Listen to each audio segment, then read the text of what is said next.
Well, let's take a slight detour. We're going to stay in this category, but let's talk Jodie Foster and Nell. It's a Jesus Christ. This is going to be a special segment. I feel like simply based on Adam's reaction in real time when he was watching it, and then Joey, just recently you were listening to you were listening to a Rewatchables podcast. They were talking about an entirely different movie, and it comes up. This movie just sort of lives on somehow. So let's talk Nell. Let's talk Jodie Foster. Adam, why don't you start us off? Tell us about your Nell experience.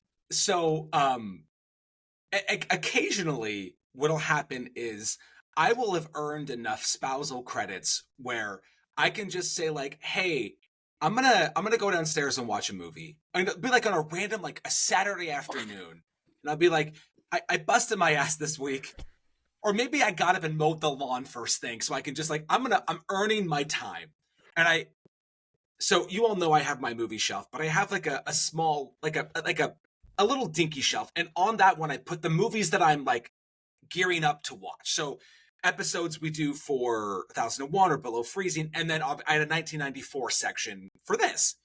And so I went through and I just kind of picked it random. I was like, I'll watch Nell. A treat to yourself. Yeah, totally. And, boy, I gotta tell you, I inappropriately laughed way too many times watching this movie. And then I went upstairs, and Melissa is so sweet. It doesn't matter what the movie is. She'll go, "How was your movie?" And I went, "Siboney." And just... And she was confused, and I was like, "Trust me, I don't want to talk about it." But yeah, not a good movie, not at all. Joey, you have recency bias. You watched this movie literally last night from when we're recording this. How do you feel with it on your mind right now? You guys scared me away from it, and I just can't believe you guys didn't like terrible accents, the exploitation of rape, misunderstanding Asperger's, just everything that you shouldn't do. They did it, and then they did it really poorly and made a lot of people I like really uninteresting and unlikable. So this was a nightmare, and I never heard about it till Adam went off. I saw its name on the list, but I never knew anything. I was just like, "Oh, Jodie Foster. Jodie Foster's great," and she's not always great, and that's sad, and that's such a bummer. And yeah, I was scared of this one, and Britt wanted me to like live tweet it, and I did. I would have been like wrapped. I would have. It would have made my life. I'll tell you, it wasn't even like funny Joey angry. It was just like really sad and confused about what I was doing. And I was like, maybe I watched too many movies. Maybe this crossed the line. Did you make Kristen watch it with you? No, God, no. After your reaction, I was like, guys, remember, I just did Jean Dielman and she watched that with me. I wasn't now going to be like, hey, you want to watch a piece of crap? Okay, Britt, how about you? Where do you stand on Jodie Foster and Nell? Well, I did a really great double feature with this one that I would not recommend because I watched Chungking Express, which is just a glorious, wonderful movie that made my life better.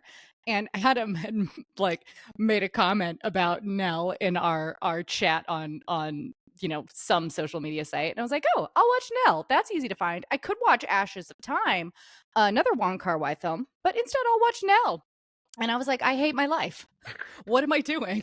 Why did I do this to myself? I think I got up halfway through and I was like, I'm just going to go read at the bar. Like, I'll just do that. It's 12:30 on a Saturday. Yeah, I'll go down to the brewery. That's fine. That's better than this film. I hated it. I was offended by it.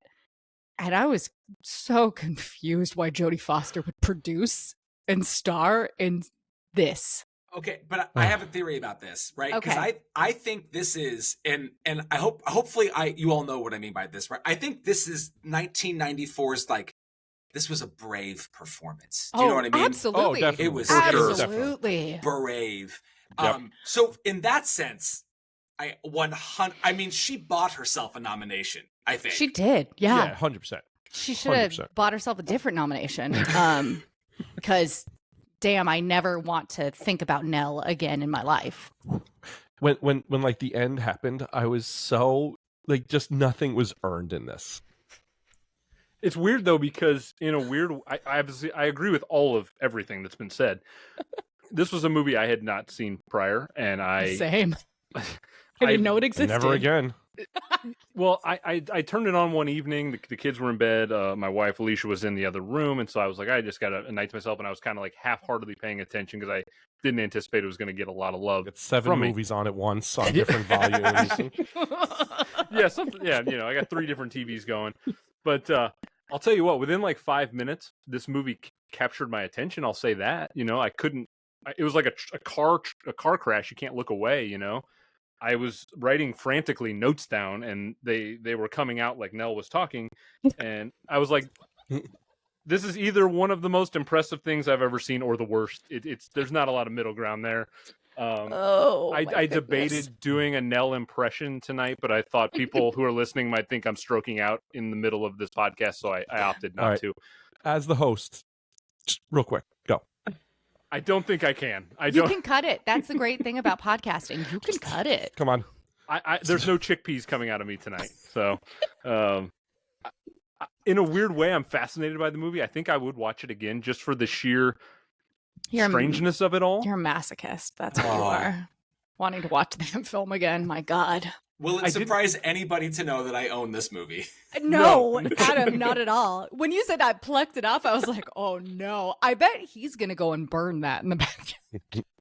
That's like that's a collector's piece though, for like that's one you hand out to somebody to recommend that you really don't like.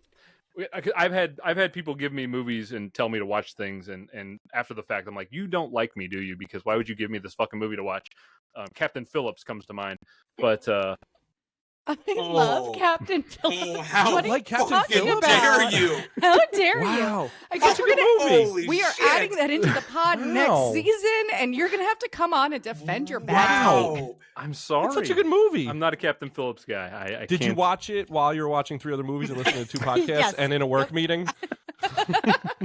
No, I think I've only seen it the one time when it came out. What was that? I don't know, 8-10 years ago, whatever it's been. Not a fan. To be perfectly honest, I've only seen it once, so maybe it would have a different impact the next time. But I prefer the drama that's happening right now, so I'm gonna stick with being dramatically upset about this. Okay, all right. Well, if anyone has any other Nell takes, speak now or forever hold your chickpeas.